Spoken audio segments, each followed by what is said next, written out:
How to replace a 2020 Ford F-150 3-button flip key remote battery. Now here's Sergeant Locksmith to show you how. Alright, let's go ahead and change the battery out on our 3-button flip key remote here.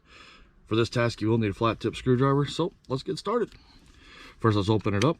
After you open it up, you'll notice where the key sits in here, the back side of the remote. This doesn't have the Ford emblem. Yours will, hopefully. If you look right in here, there's a little indentation. Push that and you should twist a little and she'll pop out. Once she does that, lift it open. You'll notice right here, the battery needs to be pushed that way, so let's go ahead and push it and lift up. Battery came out. It's a CR2032 battery.